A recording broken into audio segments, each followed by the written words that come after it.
ایک بہت پیارا واقعہ دل کو ہلا دینے والا واقعہ میرے دوستوں، مکہ مکرمہ میں جناب نبی کریم صلی اللہ علیہ وسلم، ساتھ میں کہہ دو صلی اللہ علیہ وسلم۔ میرے دوستوں، مکہ مکرمہ میں ہمارے آقا محمد رسول اللہ صلی اللہ علیہ وسلم ایک گلی سے گزر رہے ہیں، اور گلی کے کنارے پر وہ ظالم بیٹھا ہوا جس کو ہم ابو جہل کہتے ہیں۔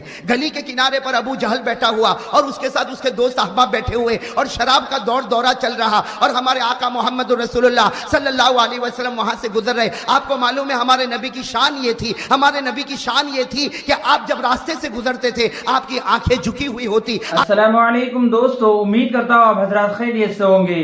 آج کی اس ویڈیو کے اندر میں آپ کے لیے قاری احمد علی صاحب کا ایک بہترین بیان لے کر کے حاضر ہوا ہوں۔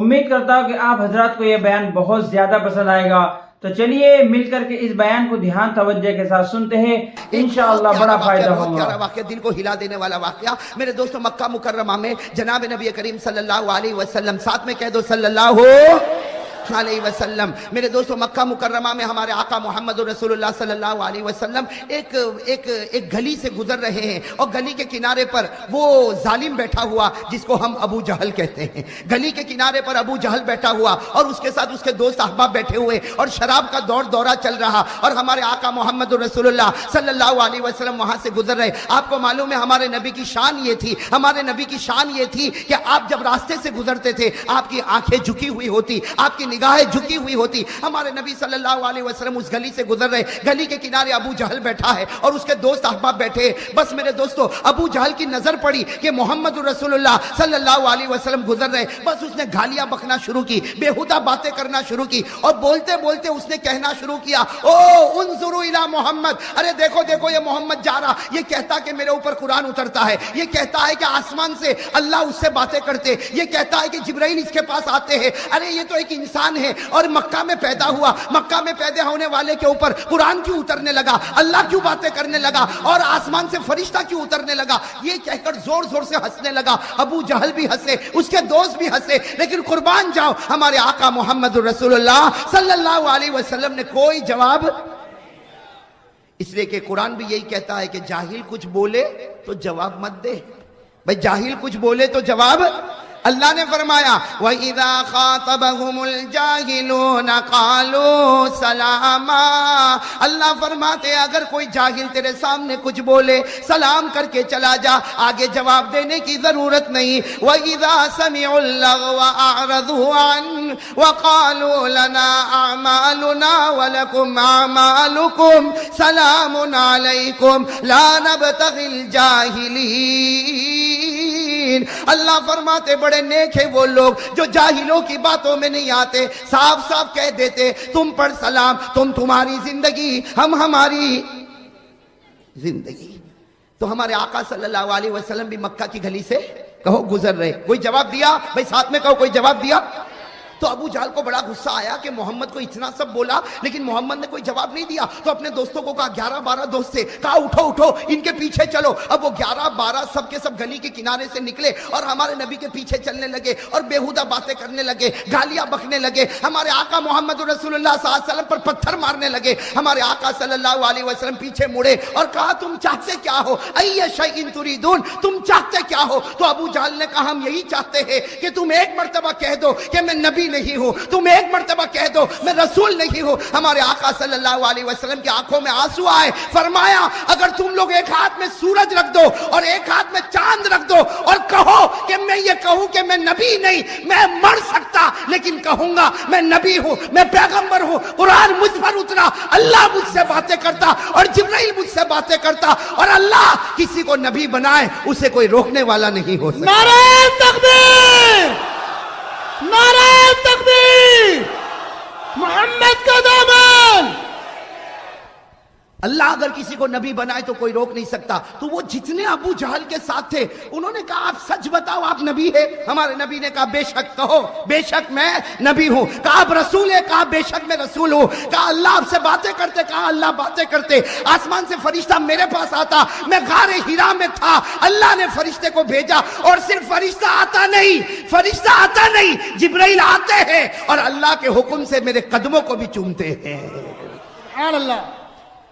اب میرے دوستو سننا، وہ جتنے تھے تھوڑی دیر کے لیے سناٹے میں آئے اور کیا کہا, آپ اپنا چہرہ اس طرف کر دو.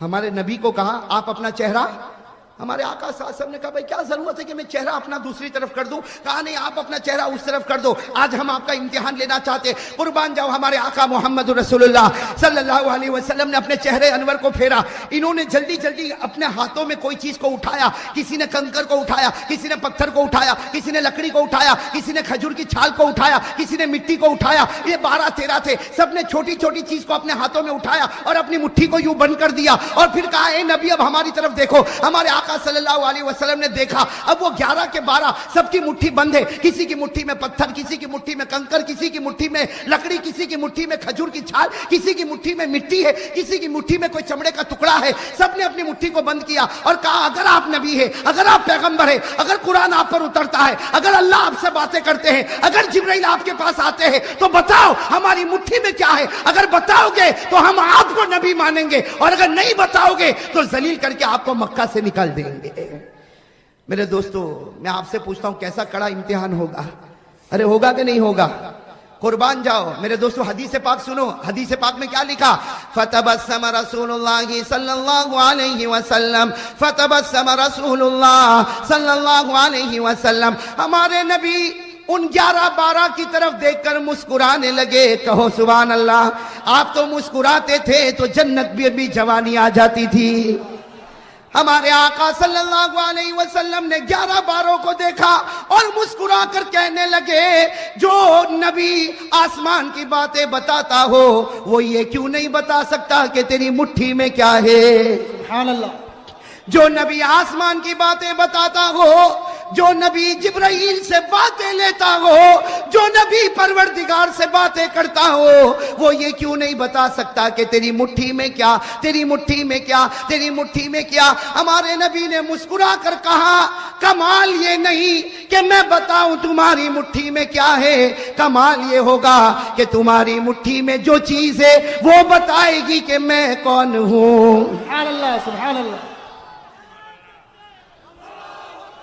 کمال یہ نہیں کہ میں بتاؤں تیری مٹھی میں کیا. اور عجیب بات ہے, ہمارے نبی بتاتے بھی گئے. کہو سبحان اللہ.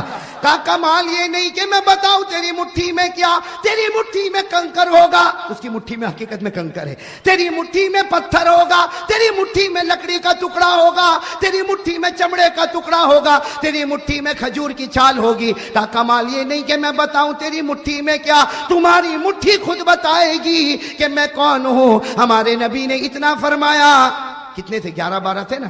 سب یوں کھڑے ہوئے تھے یوں, اور سب نے مٹھی کو ٹائٹ بند کیا ہوا تھا اور بالکل مضبوطی کے ساتھ بند کیا. لیکن ہمارے نبی نے فرمایا تیری مٹھی بتائے گی کہ میں کون ہوں. تو ہر ایک کی مٹھی کبھی ادھر حرکت کرے, وہ کہے آٹومیٹک ایسا کیسا ہوگا, پھر یوں کرے, پھر وہ مٹھی ادھر حرکت کرے, پھر وہ اپنی مٹھی کو صحیح کرے. ہمارے نبی نے کہا چھوڑ دے, اب تو وہ نبوت کی گواہی دینے والی ہے. سبحان اللہ.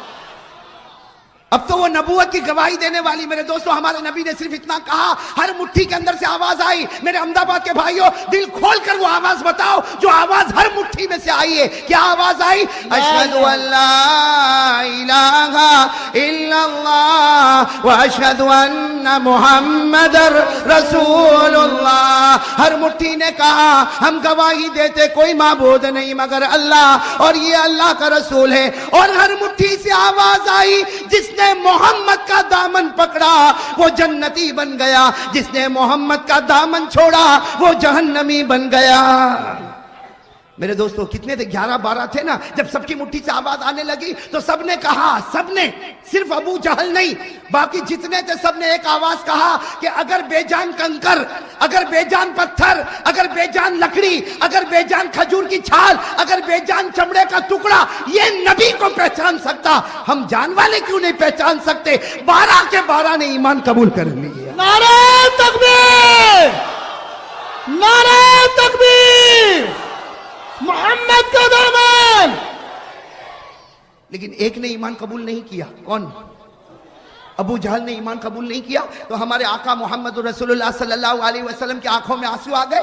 کہا اللہ, اے اللہ, سب نے قبول کر لیا لیکن یہ مکے کا چودھری, یہ مکے کا رئیس, یہ مکے کا چودھری، یہ مکے کا رئیس، یہ مکے کا سرپنچ، یہ مکے کا بڑا، اس نے ایمان قبول نہیں کیا، اللہ باقی سب نے ایمان قبول کر لیا۔ اللہ تبارک و تعالیٰ نے فرمایا جس کو میں ہدایت دوں اس کو ہدایت ملتی۔ میں نہیں چاہتا کہ مکے کا سردار ایمان قبول کرے، میں تو چاہتا حبشے کا کالا کلوٹا بلال ایمان قبول کر لے۔ سبحان اللہ۔ اور ابو جہل کیا بولنے لگا؟ یہ تو جادو ہے۔ کہا یہ تو جادو ہے۔ ابو جہل نے اتنا کہا یہ جادو ہے، اللہ تعالیٰ نے فوراً آیت کریمہ اتاری جس سے ابو جہل کے چہرے پر ایک تماچا پڑا۔ اس نے کہا جادو ہے، اور حضرت جبرائیل آئے اور کہا ابو جہل کو کہہ دو وَإِن يَرَوْا آيَةً يُعْرِضُوا وَيَقُولُوا سِحْرٌ مُسْتَمِرٌ وَكَذَّبُوا وَاتَّبَعُوا أَهْوَاءَهُمْ وَكُلُّ أَمْرٍ مستقر۔ جیسے ابو جہل نے کہا کہ جادو ہے، حضرت جبرائیل آئے اور کہا کہ ابو جہل کو کہہ دو تیرے ایمان کی ہم کو ضرورت نہیں، تو نشانیوں پر نشانی دیکھتا جائے گا اور جادو جادو بولتا جائے گا، حقیقت میں آسمان پر تیری ہدایت کا فیصلہ نہ ہوا ہے اور نہ کبھی ہونے والا۔ اللہ جس کو چاہے ہدایت دے، ہدایت دینے والا کون ہے؟ آقا محمد رسول اللہ صلی اللہ علیہ وسلم کی شان اور ہمارے نبی کا مقام کتنا اونچا۔ میرے بھائیو وہ تو ہم نے ہمارے نبی کو جانا نہیں، بھئی ہم نے ہمارے نبی کو پہچانا نہیں۔ لکھا ہے روایت میں، تفسیر ابن کثیر میں لکھا ہے کہ ابو جہل کے پاس ایک بت تھا۔ بھئی بت سمجھتے ہو نا آپ، جس کو عربی میں صنم کہتے ہیں۔ تو ابو جہل کے پاس ایک چھوٹا سا بت تھا، بہت خوبصورت، اس نے خود بنایا تھا، اور ہمیشہ اس کی عبادت، سفر میں جائے تو اس کی عبادت، حضر میں رہے تو اس کی عبادت۔ لکھا ہے کہ برسوں سے ابو جہل اس کی عبادت کرتا تھا۔ کس کی عبادت کرتا؟ اس بت کی۔ ایک مرتبہ ابو جہل جب مکہ کی گلی میں نکلا تو دیکھا کہ کچھ لوگوں نے ایمان قبول کر لیا، اور پھر آگے چلا تو اسے خبر ملی کہ محمد اور ان کے ساتھی صلی اللہ علیہ وسلم ہمارے بتوں کی برائی بیان کرتے ہیں۔ بس ابو جہل کو بڑا غصہ آیا، بھئی وہ تو عرب کا سردار تھا، امیر تھا، بڑا غصہ آیا، غصے میں اپنے گھر میں آیا اور اس بت کو کہا، حالانکہ وہ تو پتھر کا ایک ٹکڑا ہے، اس بت کو کہا کہ تجھے معلوم ہے آج مکے کی گلیوں میں لوگ تجھے گالی دے رہے ہیں، تجھے معلوم ہے لوگ محمد پر ایمان قبول کر رہے، تجھے معلوم ہے تیری مکے کی گلیوں میں برائی ہوتی ہے، اس لیے آج میں چاہتا ہوں کہ برسوں سے میں نے تیری عبادت کی ہے، آج میں چاہتا ہوں کہ تجھے میں محمد کے پاس لے جاؤں اور تو محمد کے سامنے جا کر آج اپنے منہ کو کھولنا اور محمد کو گالی دینا تاکہ بدلہ برابر سرابر ہو جاوے۔ بھئی ابو جہل نے کس کو کہا؟ پتھر کے ٹکڑے کو۔ بھئی کس کو کہا؟ پتھر کے ٹکڑے کو۔ میرا عزیز دوستو، اب غصہ، پاگل پنا، دیوانہ اب لیا بت کو اور سیدھے ہمارے نبی کے پاس پہنچا۔ لکھا ہے کہ ہمارے آقا محمد رسول اللہ صلی اللہ علیہ وسلم اپنے گھر میں تشریف فرما، یہ بڑے غصے کے اندر آتا۔ ہمارے نبی پوچھتے ہیں کہ ابو جہل کو پوچھتے ہیں کہ کیا معاملہ، اتنا غصہ کس بات کا؟ ہمارے نبی پوچھتے ہیں کہ اتنا غصہ کس بات کا؟ تو ابو جہل نے کیا جواب دیا؟ ابو جہل نے کہا کہ یہ میں بت کو لے کر آیا ہوں، یہ بت کو میں لے کر آیا اور اس لیے لے کر آیا ہوں تاکہ یہ آج آپ کو گالی دے گا، آپ کی برائی بیان کرے گا۔ میرے بھائیوں، روایت میں لکھا کہ ہمارے نبی مسکرائے، ہمارے نبی مسکرا اور ابو جہل بڑے غصے میں اس بت کو کہتا جلدی گالی دینا شروع کر۔ لکھا ہے روایت میں کہ اس بت نے ہلنا شروع کر دیا۔ اس بت نے کبھی دائیں طرف جھکا، کبھی بائیں طرف جھکا۔ اب ابو جہل جیسے دیکھا وہ بت ناچتا، اس نے بھی ناچنا شروع کر دیا۔ ابو جہل نے بھی ناچنا شروع کر دیا کہ اب میرا بت بولے گا۔ لکھا ہے کہ تھوڑی دیر میں اس بت کے اندر سے آواز آئی، تو کیا آواز آئی؟ اشہد ان لا الہ الا اللہ واشہد ان محمد رسول اللہ۔ اور پھر کیا کہا اس بت نے، وہ سننا میرے بھائیو۔ اس بت نے کہا قد افلح من زکا محمدا وقد خاب من دسا محمدا۔ اس بت نے کہا وہ مومن کامیاب ہو گیا جس نے محمد کی پیروی کی، اور وہ ہار گیا جس نے محمد کے دل کو توڑ دیا۔ میرے عزیز دوستو، اب ابو جہل کو بڑا غصہ آیا، اس لیے کہ یہ تو پورا معاملہ الٹا ہو گیا نا۔ ابو جہل کو غصہ آیا، اس بت کو اٹھایا اور اٹھا کے زور سے پٹک دیا۔ بھئی اپنے ہی خدا کو پٹک دیا نا۔ تو قرآن کریم نے کتنے اچھے انداز میں کہا. قرآن کریم نے کیا کہا؟ ارأیت من اتخذ الہہ ہوا وَأَضَلَّهُ اللَّهُ عَلَىٰ عِلْمٍ. اللہ تبارک و تعالیٰ نے فرمایا کہ ارے اس پاگل کو دیکھو، اس نے خدا اس کو بنایا جو اس کی مرضی کے مطابق چلے. بے خدا اس کو بنایا جو اس کی مرضی کے مطابق چلے. جب تک اس کی مرضی چلتی تھی یہ بت کے سامنے جھکتا تھا، آج اس کی مرضی ختم ہو گئی تو اسی بت کو توڑ کے ختم کر دیا. کہ میرا عزیز دوستو، بتانا یہ ہے کہ ہمارے آقا محمد رسول اللہ صلی اللہ علیہ وسلم کی پیروی اور ان کی سیرت پر چلنا یہ ہم سب کے لیے ضروری ہے. یہ تھا قاری احمد علی صاحب کا بہت ہی بہترین بیان تھا. اللہ تعالیٰ جزائے خیر عطا فرمائے اور اللہ تعالیٰ مجھے بھی اور آپ لوگوں کو بھی اس بیان کے اوپر عمل کرنے کی توفیق عطا فرمائے. کسی نیکسٹ ویڈیو کے اندر پھر انشاءاللہ ملاقات کرتے ہیں. السلام علیکم ورحمۃ اللہ وبرکاتہ.